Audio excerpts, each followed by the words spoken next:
In today's video, we'll talk about hand muscles, so the palm and the back of the hand, go through the anatomy, and then the massage techniques.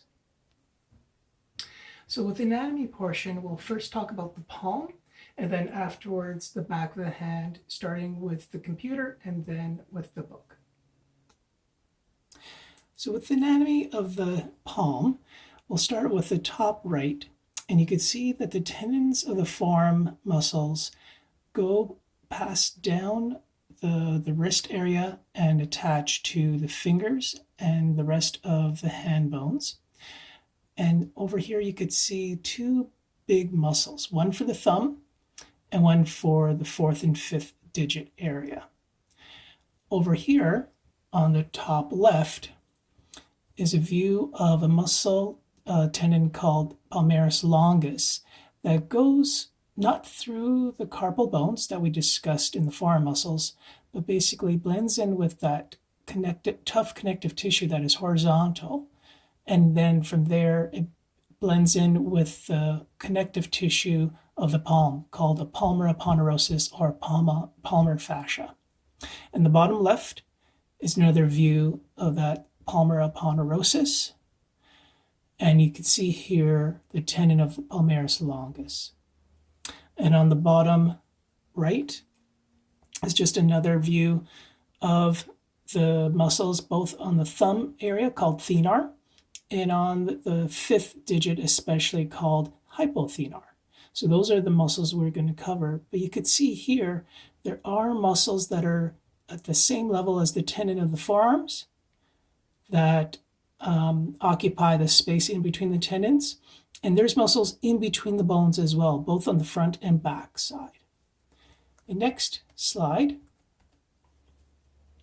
shows a general view, again, of the front or the palmar aspect. And it shows the muscles in between the tendons. The middle picture shows the front again, but now the back side here. And you could see that the muscles are in between the tendons of the forearms.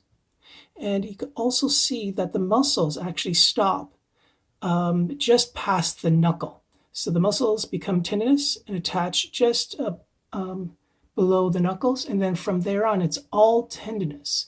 So the fingers don't have actually any muscles per se. It's tendon, connective tissue, and fat tissue that are around the fingers. And then here, going back to the palmar side, you can see the tough connective tissue running horizontally. So these muscles, the thenar and hypothenar, actually attach to that connective tissue as well as the wrist bones. And lastly, going back to the back side of the hand, here's another connective tissue that binds the tendons at the wrist. And you can see here the tendons of the forearm muscles coming down and attaching to the fingers. And you can also see here the muscles on the back side of the hand encompassing that area, but only attached tendinously to just past the knuckles. And over here is just tendons, connective tissue, and adipose tissue or fat tissue. Now we'll move on to the book. So we'll start back again on the palmar aspect or the front aspect. These are muscles of the thumb, and you can see here that the attachment is on the tough connective tissue as well as the bones and wrists themselves. So it makes up this area here. And on this page here as well, muscles attaching to the tough connective tissue. And here is its attachment on the wrist bones, the hand bone, and onto the thumb. And then lastly, other aspect of the thenar muscle.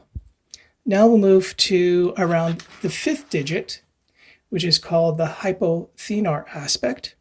And here are the muscles that attach to, again, the tough connective tissue that runs horizontally and the wrist bones. And here is the attachment on the wrist bones to the fifth bone. The next one shows a cut from the wrist moving forward, you can see here are the wrist bones here, and that tough connective tissue is here. And these are all the tendons and the nerve that pass between that tough connective tissue and the wrist bones. Here are the thenar muscles, hypothenar muscles, and then over here is the connective tissue that goes into the palm. The next one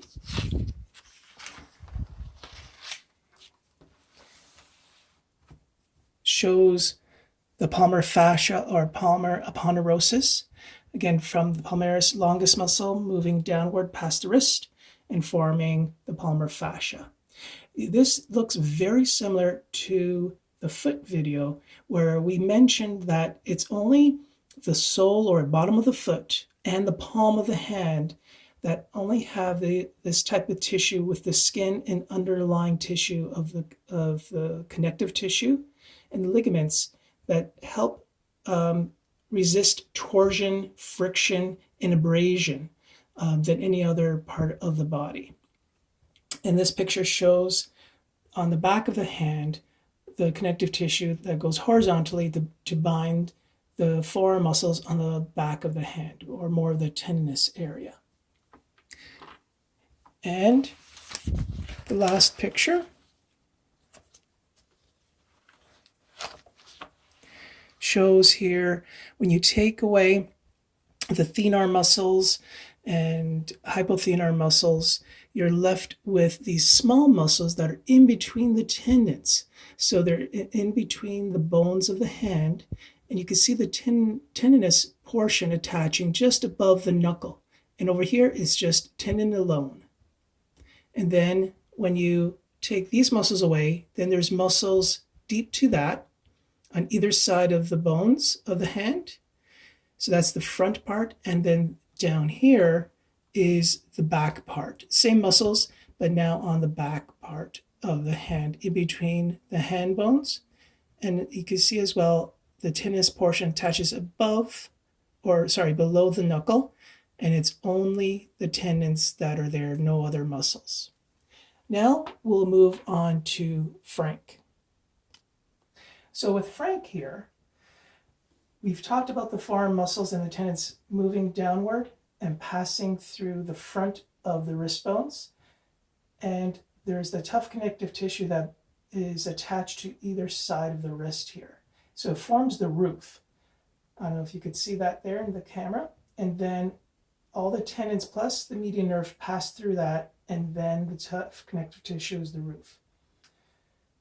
The muscles of the hand, you have, here's the thumb side, the thenar muscles, that big bulkness that attaches to the outer wrist bones, as well as the connective tissue attaching to the thumb.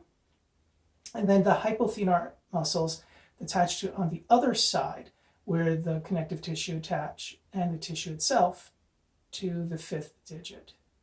And then in between the tendons, which run along the hand bones, there's smaller muscles and even deeper muscles in between the hand bones.